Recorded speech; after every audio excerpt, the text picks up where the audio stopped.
I'm gonna make a drink from this very old book. Remember the old book? Well, he's back, and he still holds some of the weirdest recipes I've ever seen. Such as this one I literally just opened to. Actually sounds pretty good. Let's make it. Let's make an Alfonso Special. Not sure who Alfonso is? Is it you? I just scared a guy named Alfonso. That's fun. This drink starts with gin and sweet vermouth. I'm gonna use a Japanese gin because it's delicious. It's got me all riled up. Now, I've noticed this trend in this book where all of the drinks are tiny. So I'm gonna scale it up. All of this times 3. So 3/4 of an ounce of gin. It says 2 dashes of sweet vermouth, which is a ridiculous thing to say. You don't dash vermouth, but scaled up 6 dashes is... Alexa, how much is a dash? I don't know that one. Neither do I. 6/4, 1.5 teaspoons, half a tablespoon, which is 1/4 of an ounce. Finally, all that high school math paid off. Need 1/4 of an ounce of dry vermouth. This is white vermouth. It's the same thing, just a little bit sweeter. 1 dash of Angostura, so 3.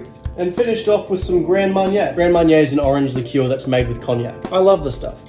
This should be good. If anything, a little bit sweet, but we'll see. And we'll do so by retrieving Grandma. Good evening, old woman. Take some of Grandma's cold bones and add them to the drink. And send her back to where she came from. Good night, Grandma. I love you. We'll give this one a cheeky little stir. What are you doing here? Pop your strainer in and strain away. And before we give that a little tasty doozy, we'll clean up a little bit. Because I don't know what's different about me, but I've decided to be respectful in this house. Now, the book says not to garnish this one, but if I were to, I'd do an orange twist. Let's see if it needs it. That's an Alfonso Special. Hey, cheers. Lots of things just went through my head. 1, very complex, which is the sign of a good cocktail. 2, it is a little bit sweet. 3, I think I really like it. Hang on 1 second. Yes, I do. Yes, I do like it. And that's a good job. That's a good job, book.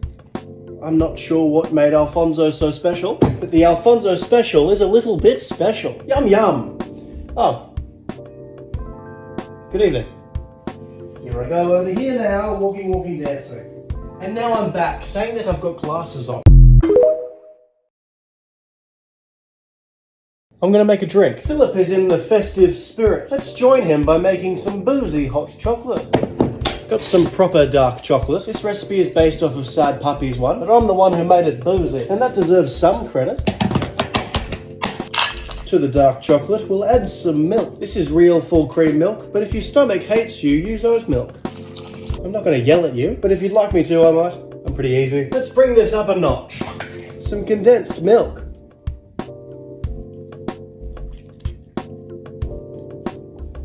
And now we'll put this over low heat for a very long time until it's all melted and a little bit thicker. I'll be right back. And while that simmers, we'll whip some cream.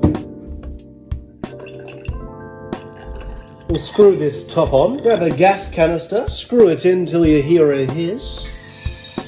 Shaky, shaky, and we'll store that in the fridge. And now that's being stored, all we can do is wait. Guess we could clean up a little bit, because we are respectful in this house. Yeah, I don't know, I just heard it somewhere. Welcome back, it's now later. Did you miss me? Doesn't matter, no time, our hot chocolate's ready.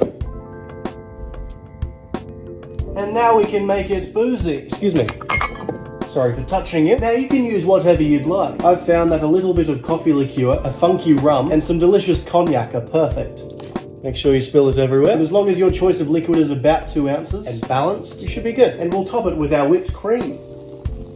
I'll top mine off with some grated nutmeg. And hey, that's a sexy Yuletide chocolate. How are we gonna drink it? Hey, cheers. Oh, fuck. Oh, fuck. That's incredible. Oh. I'm down here now. I needed to be down here. That's just one of the best things I've ever put in my mouth. You should make that. I'm not going to tell you what to do, but someone should make that. I haven't even had dinner yet.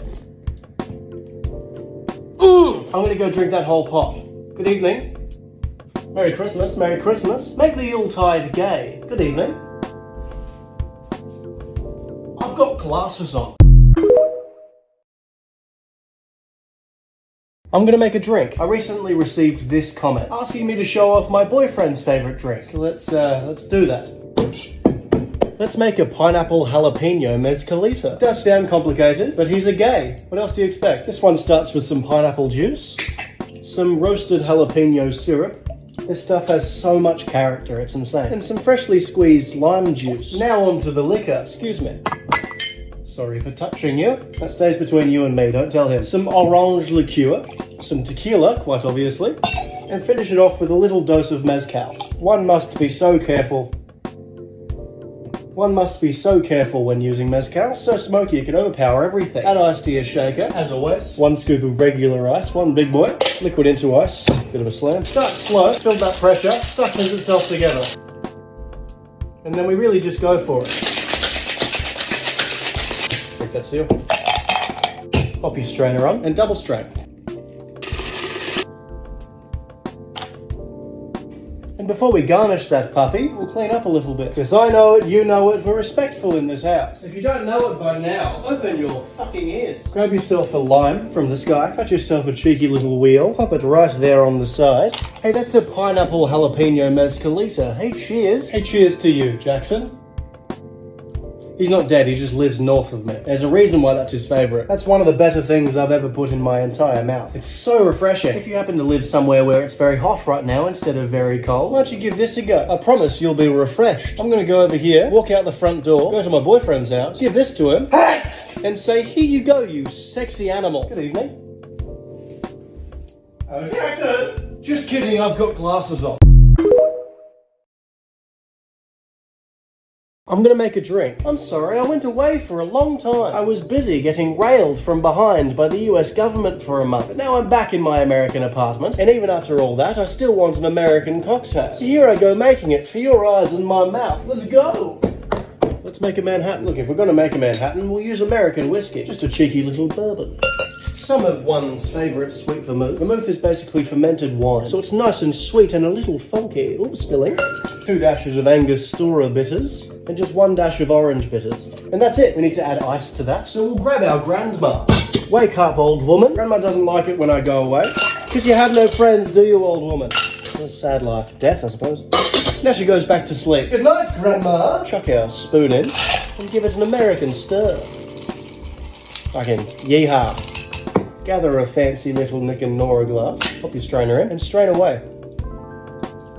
And before we garnish that bad boy, we'll clean up a little bit. Because we're still respectful in this house. And then once we've cleaned up a little bit, we can gather a lemon from the sky. Take a healthy swath, express the oils, make it all pretty, bang it on the side, and you've got a Manhattan. Hey, cheers now. Yeah, classic, delicious, wowie. Wow, wow, yum, yum. Wowie, wow, wow, yum, yum. Hey, happy holidays and season's greetings. I'm gonna take my Manhattan, walk over there, and promise to never leave you again. I'm so sorry. Good evening. I've got glasses on. I'm gonna make a drink. Let me just cut to the chase. This drink has fucking mustard in it. I'm putting mustard in a cocktail. Let's just go ahead and do it. Let's make a Dijon Sour. Because is life really worth living? Let's begin this cocktail in the realm of the normal world. Cognac. Some creme de framboise, which is just raspberry liqueur. Some freshly squeezed lemon juice. Just a little bit of simple syrup, 1 part sugar, 1 part water. And a bar spoon of fucking mustard. I should say that I'm following a recipe here, and the recipe says that it's tasty. So we'll see. We'll give this a cheeky dry shake. No ice, just to emulsify the fucking mustard. Add ice to your shaker, as always. 1 scoop of regular ice, 1 big boy. Liquid into ice. Bit of a slam. Start slow, builds the pressure, suctions itself together, and then we really just go for it.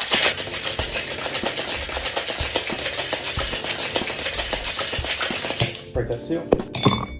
Pop your strainer on and double strain.